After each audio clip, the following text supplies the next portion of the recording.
Peak hurricane season is fast approaching. It is August 27th, and it looks like the tropics are probably going to stay quiet, at least for the next 10, 12, maybe even the next 2 weeks.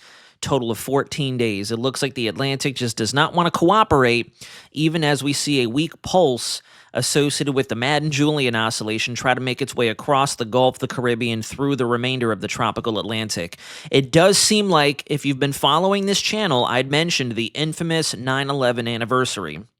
It does seem like we are still on track to see the transition between hostile conditions, very unfavorable, large-scale background conditions, to make that switch to a more favorable setup just in time for the main pulse of a more excited-looking MJO to come across the Atlantic and set up shop over portions of Africa and the western Indian Ocean.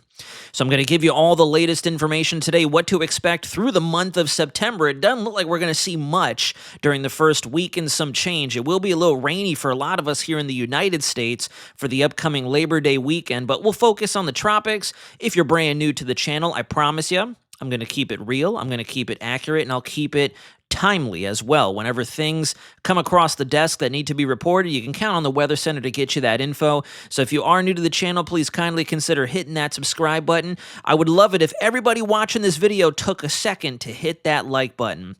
It is going to be quiet out there. I want to tickle the YouTube algorithm, keep it focused on this channel, especially once things do begin to pop out there. I want to make sure I have everybody ready to rock and roll alongside me in the trenches. So if you could just take a split moment to hit that like button, let's give it a little nudge. Need that from you all. And then let me know in the comments where it is you're watching from and what your thoughts are on the upcoming blank almost 10 to 14 days of the Atlantic hurricane season. So let's get over to National Hurricane Center's homepage. Believe it or not, I feel bad for it, to tell you the truth, because everyone's focusing on what's ahead, but we still have little old Fernand out there doing its thing. And in fact, it kind of bounced back a little bit. If you look at the latest 11 o'clock advisory, max sustained winds have actually strengthened a little bit. The central pressure's come down, sitting comfortably at 45-mile-an-hour sustained winds with a minimum pressure of 1,007 millibars. Now, for sure, this thing is definitely on its last leg. I'd been thinking that by Wednesday, we were probably going to see this really eject off into the North Atlantic, be absorbed by the jet stream, and then bon voyage, good riddance, I should say. It's all thanks to Hurricane Aaron prior to Fernand that we're actually seeing such a weird setup from the central eastern United States all the way over to northern Europe and even portions of northern Africa. Thanks to that monstrosity of a low-pressure system that went from tropical to non-tropical, once it got entangled with the jet, everything's kind of broken. Everything's kind of switched up on us out there. And when you come over to the satellite imagery here, you can kind of see a couple different things happening. Let me make sure my Epic Pen is ready to go. All right, now that I've got Epic Pen up, let's take you full screen. We're looking over Africa because even though we are now in the sinking portion of the Madden-Julian oscillation, if you look furthest to the right when looking at this global perspective of the Earth, you can see a lot of moisture, a lot of thunderstorms really rocking over portions of the Indian Ocean. And then further off towards the right, if I were to spin this globe, figuratively speaking, you would see that the maritime continents and the West Pacific are definitely getting their action in terms of their hurricane season as well. But we still have a couple tropical waves meandering through North and Central Africa. You can see a healthy wave train still in effect. One is getting ready to come off of Africa right now, but not expecting pretty much anything with it. And the primary culprit are going to be a combo of this anticyclonic wave breaking, the waves of dry, stable air that crash over the top, the northernmost portion of the high-pressure ridge that sits over the central and North Atlantic. You can kind of see it right there, getting ready to spill over the top of it like you'd see a wave at the beach, cresting before crashing up against the shoreline. That's what's essentially going to nuke this thing and shut it down as it moves just barely to the west of the Cabo Verde Islands. Looking at the grand perspective here, you can also see the remnants or the leftovers of Aaron in the gradient. The wind flow around that feature has really done a number to even North America.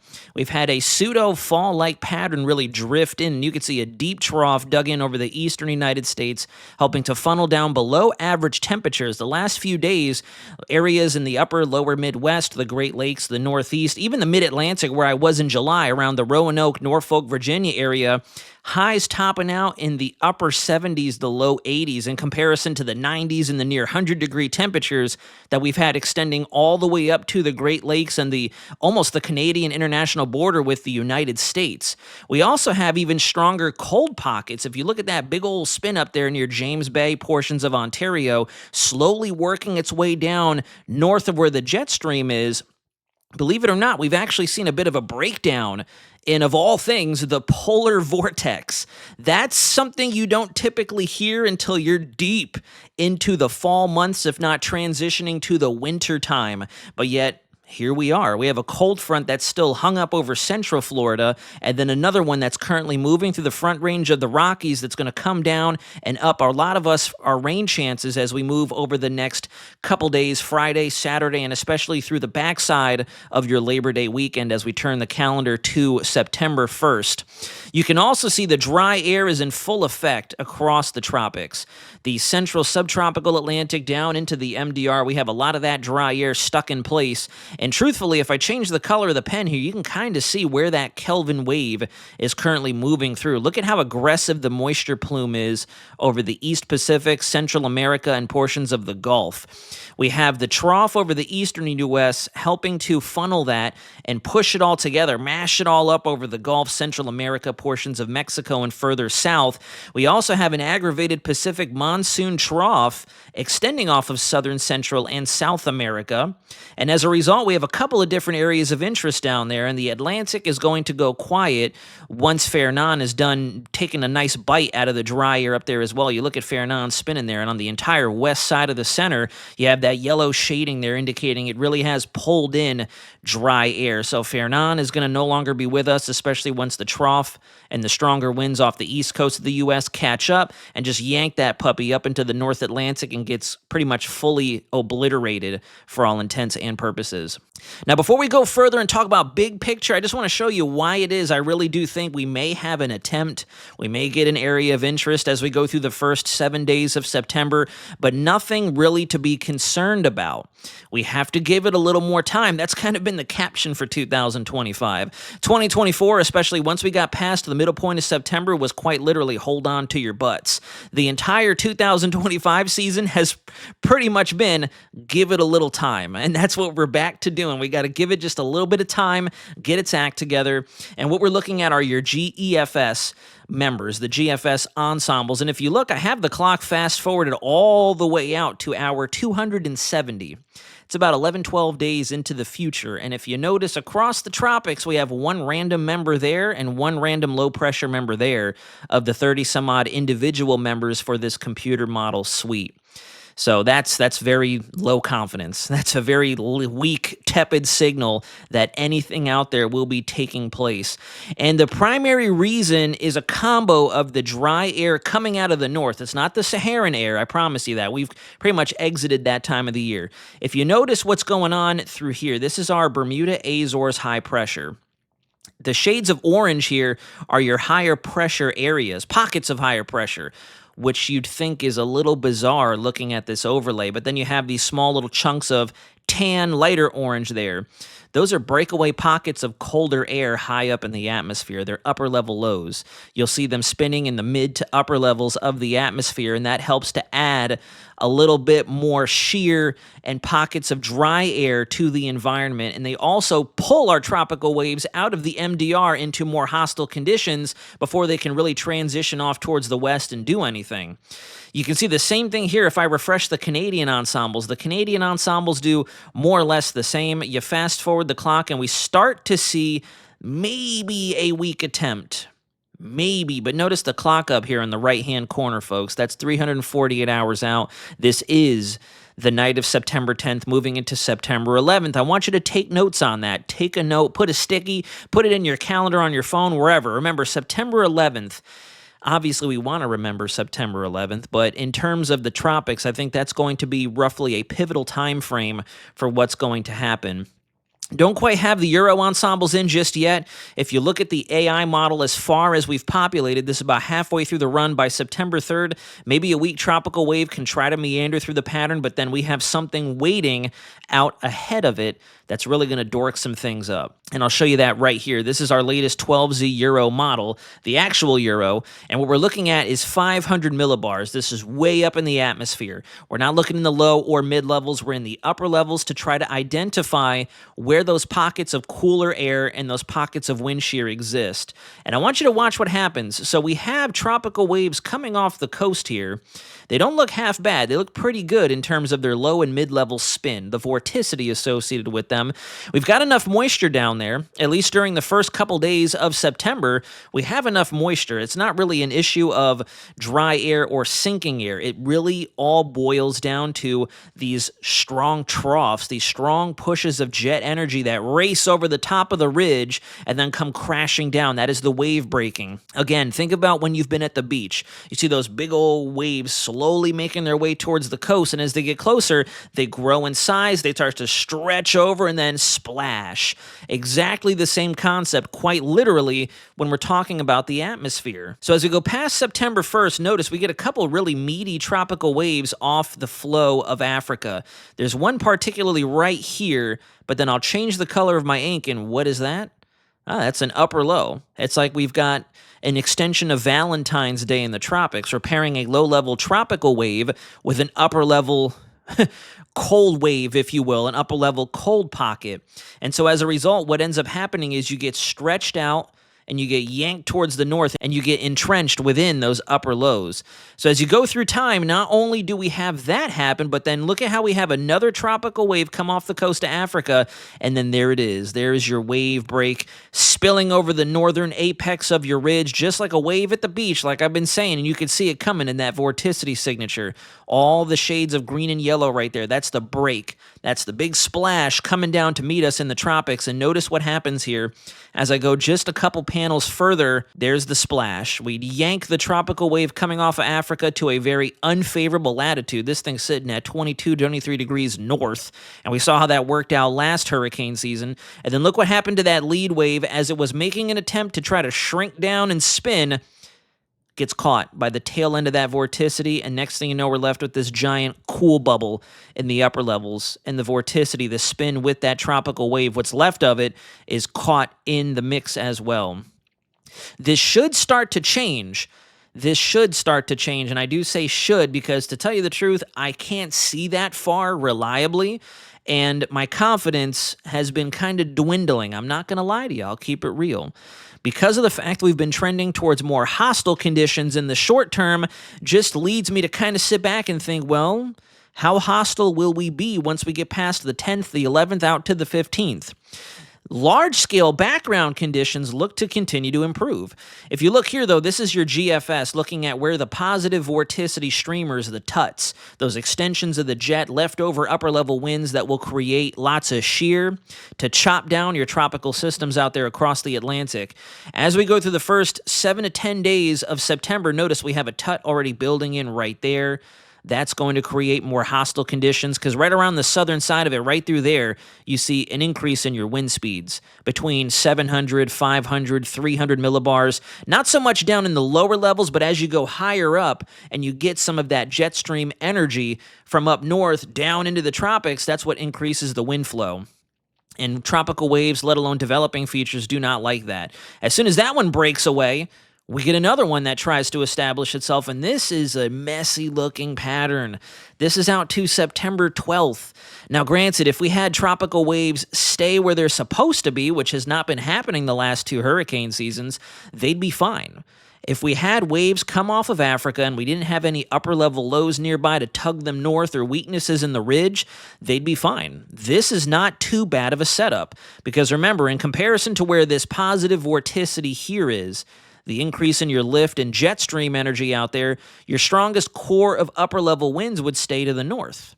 So down in the actual deep tropics, we're doing okay, but it's the fact that we have such these small little features that models struggle. We struggle to identify because they change and they're very dynamic.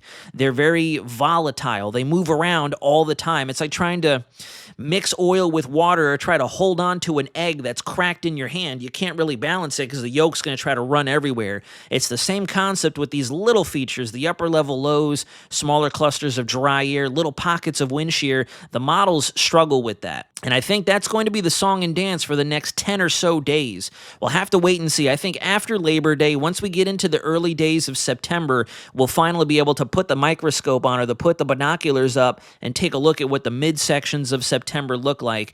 Because the pattern is there. When you look at your sea surface temperatures, Aaron did do us a big favor in the thermodynamic department. We're talking the Atlantic Tripole signature. I haven't mentioned that, the ATS. It's where your cold, warm, cold, warm, wow, where your cold, warm, cold, warm setup is.